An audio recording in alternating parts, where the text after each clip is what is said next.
Hey y'all, what's up? Welcome back to my channel, or welcome if you're new here. I'm Vanessa. Welcome to Wallflower Reads, where we talk all things books, writing. So today I'm filming my, because I haven't done this in a really long time, but I'm gonna film my, I'm gonna call it quarterly reading wrap up. I'm not doing it every month. I just feel like that's just too much for me to handle, but I am going to do it quarterly. Maybe that will work out better. So if you're really wanting to listen to that, you know what I'm saying? Just stick around. So these are not in any particular order. So far for this first quarter of the year, I have read 10 books, I believe. Don't quote me on that. My goal is 30 for the year. These books are like not in any particular order. I don't know. I don't like filming TBRs because I'm a mood reader, and like literally the 3 books that I'm reading right now is taking me so long. Like it's taking me a really long time to get through them because I'm just not in the mood for it. I'm sorry, I'm just not. But anywho, let's just get right into this. So the first one that I have right here is In Bloom. It is a poetry book. I did like it. I actually did really like it. I gave it like a 4-star. Yeah, it's poetry. I found some of my favorite ones. This is by Reina Noriega. She's a Cuban Bahamian poet artist. So this is like some of her artwork and all that stuff.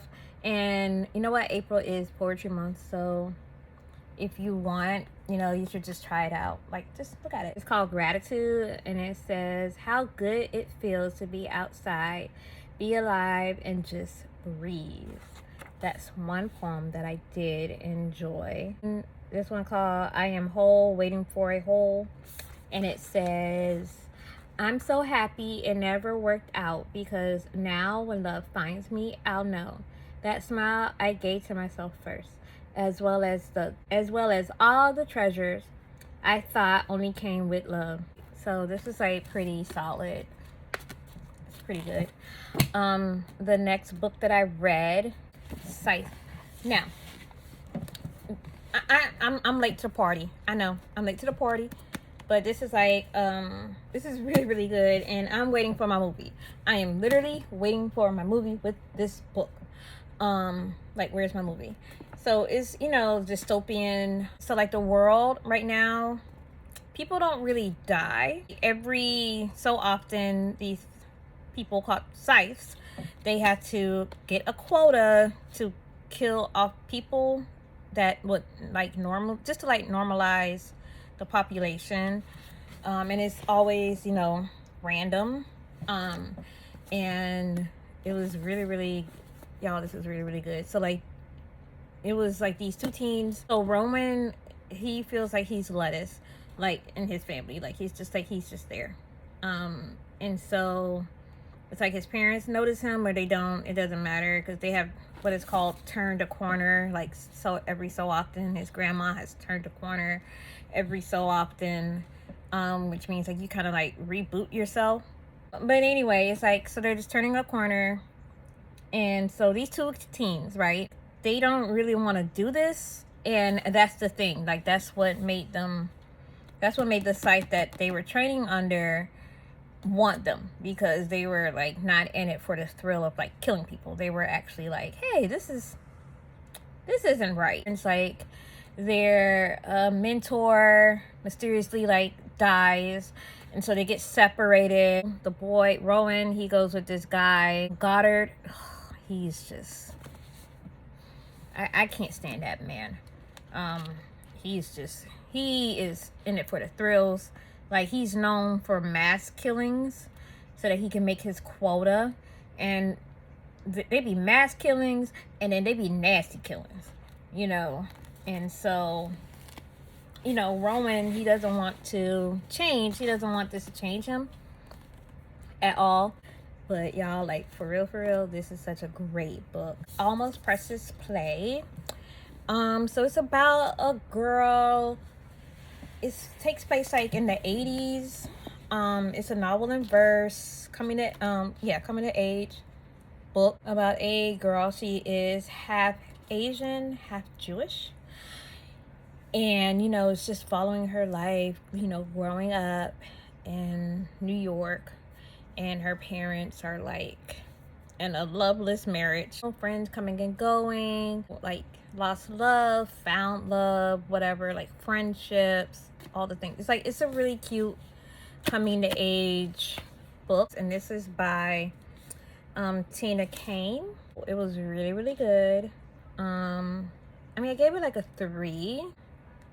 I'm not going super in deep like how I did with Scythe because I don't remember what I read and what I thought. All I know is that I gave it a 3. So the next book that I read was Grown by Tiffany D. Jackson. Another book that I hate, took me years to read, but I loved it. And I love how she, in her author's note, she kept emphasizing, this is not about R. Kelly. Homegirl, enchanted. She's in high school, she's on the swim team, and she wants to be a star. So it was like, I don't want to say this book was good because it was good. It's just, it is disturbing. Can I just say that? It is disturbing because men are disgusting. I can tell you that right now. Like, reading this, and it's like, so this grown producer, he's a singer, he's a producer, and he's like, hey, you want to sing? Cool. And the things that transpire. Like, I think her parents gave like guardianship to like his assistant, so they couldn't really like be in contact with her. He was just basically abusing her, manipulating her, just being disgusting like men do. And he's all like just stringing her along. She's all like, oh, what about my music? And he was like, yeah, sure, your music. The part that I found just really disturbing, because I'm like, she's a child. She is a child. She is a child. She was talking about Disney movies and watching like Disney movies with her siblings.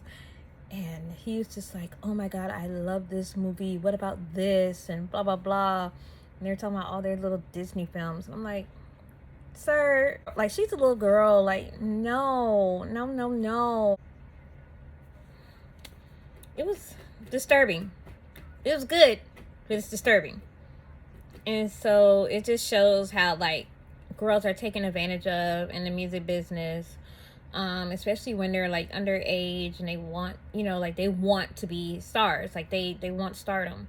And it's like, at what cost? Oh my God, this man was just showing up to like her school dances and all this stuff. I'm like, sir. And he's like, oh, I can't. I hate it.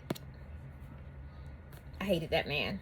But this was really, really, really good. Like, if you haven't read this yet, do yourself a favor and read it. Like, Tiffany Jackson is like one of my favorite authors. Trigger warnings for sure. Like, if you're not down with that whole, essaying and, it's underage stuff, like, avoid it. Like, in abuse, avoid it. The Fall Risk, that was the latest one that I read, by Abby Jimenez. I don't know. Either I wasn't in the mood or I was just over it. It was just, I don't know. But anyway, I read The Fall Risk by Abby Jimenez. And it's a novella. I'm going to forget these characters' names. I'm telling you right now. This girl is being stalked. So again, trigger warnings. She's being stalked by this guy. And she's afraid, so she lives like she moves around a lot. And so the book starts out with her and her neighbor kind of being like trapped in their apartment, sort of, kind of, because the stairs to like their floor, to get onto like their floor, it was gone.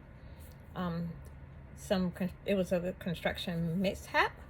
And so they're like kind of stuck on the same floor for like a weekend. All of this transpires over a weekend. It's Valentine's Day weekend.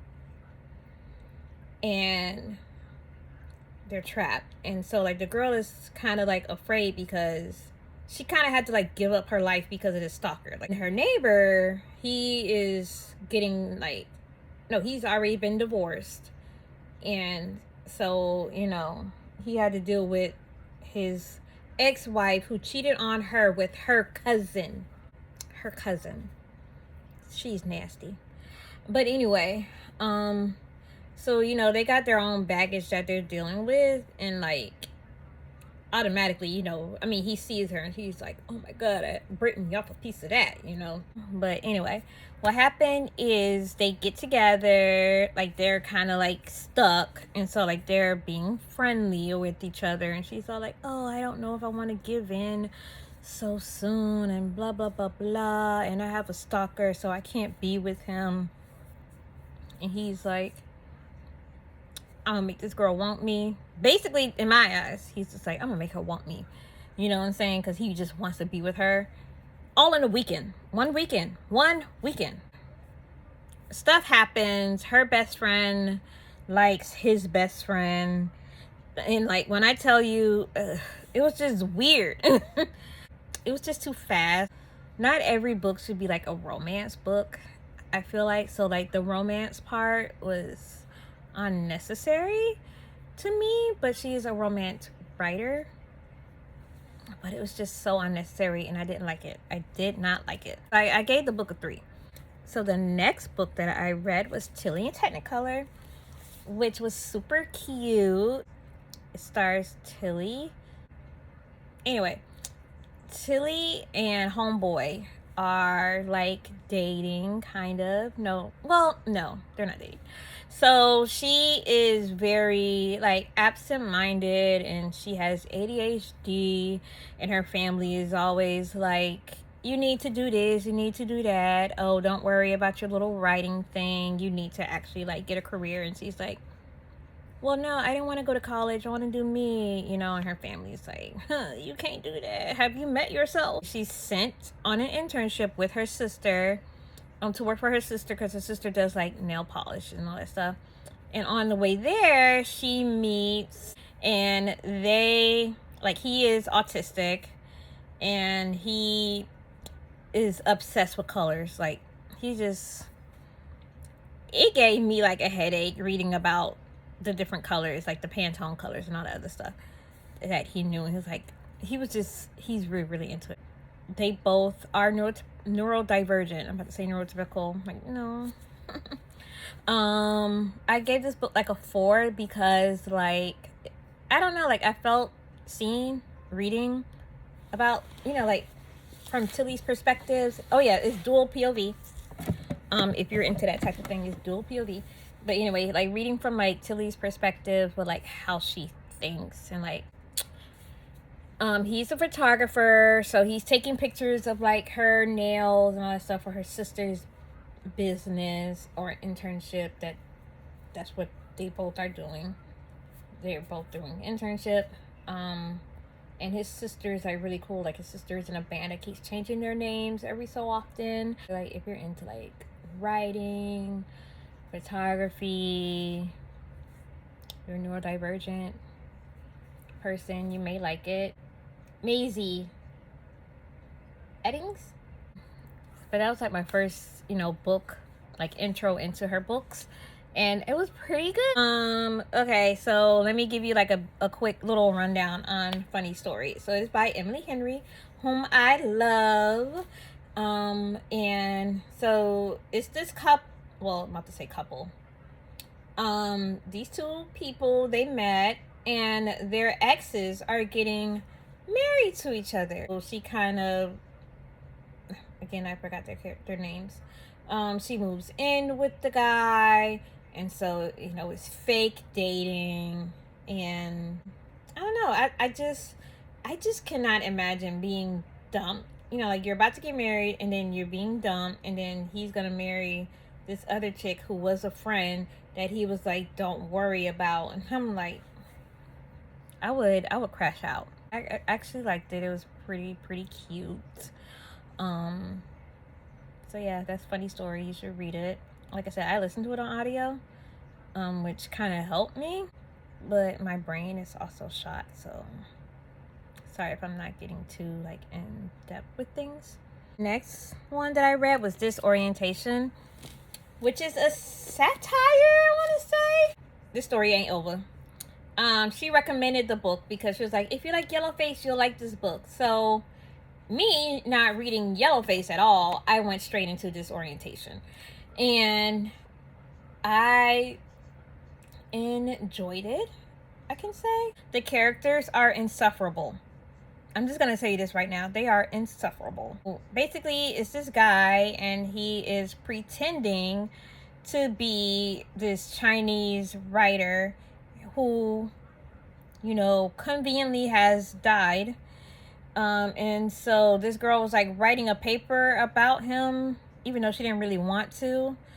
But anyway, she's writing a paper about him, and like she finds out, hey, this person isn't who they say they are, and she finds out like the person's identity is like really just white man, not Asian at all, just a white man from America pretending to be Chinese. It just snowballs after that, and it's like, it's a political satire book. Like the things that were happening, I'm like, this is kind of art imitating life. The racism and like what's appropriate and what isn't, and like one of the reminded me of like Elon Musk, like one of the old professors. I was just like, oh my god, like what now? And like every time something happened, I'm like, oh my god, what's gonna happen now? And then something else happened, and I'm like, and like the girl, she has like this boyfriend who is very, I'm not even gonna say vanilla because vanilla is good. He's just beige. I don't know. And then somehow she got in her head that he is fetishizing her, and you know, she's all like, are you with me because this is a fetish?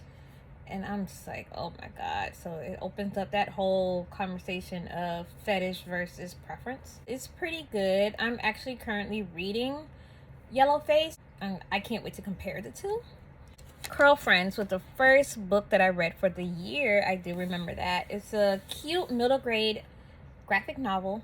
Starring this girl, she is new in town, like she's an army brat, and she's like, okay, are we actually gonna stay put? And I think they are staying put. Like I think her dad finally like retired, but anyway, so she like moves to like her dad's hometown, and like, you know, she's like, I want to be my own person, you know. She's like in middle school. It was super cute. Like I actually like really did enjoy it. And like one of her friends like does hair, and I was like, oh, that's so cute. Like I wish I had friends like that in middle school. I didn't, but I wish I did.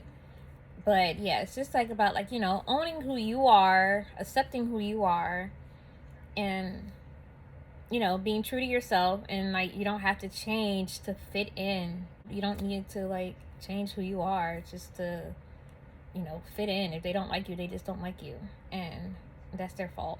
I take that back. There's friends group for every friend group, so whatever. Finally, I read the book The Healing Season of Pottery. And usually when I read these type of books, it is because I myself am depressed, and it was a great time for me to read. And it's kind of like, okay, maybe life isn't that terrible. Homegirl quits her job. She was like in broadcast, and she just couldn't do it anymore. She quit her job, you know. She saved up enough money, and so like for a year she would go to this pottery shop and like learn pottery and just kind of like heal herself, because she was depressed and like didn't want to, like, you know, I'm not gonna say she was suicidal, but you know, she just hated her life, and you know, she just didn't see a point. But she came into this pottery shop, you know, befriended the owner. She was kind of like nurturing her, and it's like each person in the pottery shop, they each had their own thing going on, and like the pottery shop kind of like brought them together for them to like accept themselves, accept the journey that they're on, and just, you know, like just come to grips with their life. So like with her life, you know, she kind of felt sad, and then she have acquired a cat and that she now had to take care of, so she just couldn't focus on herself. You know, she had this pottery thing that she just wanted to like just focus on and get better at.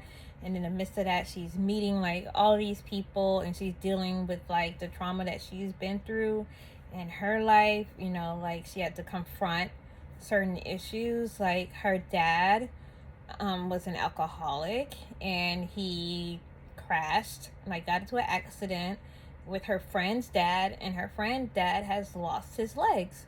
So, you know, she had to deal with that. And then with, I guess, feeling like left behind, like she wasn't accepted for who she was. Her writing, she felt like her writing wasn't good.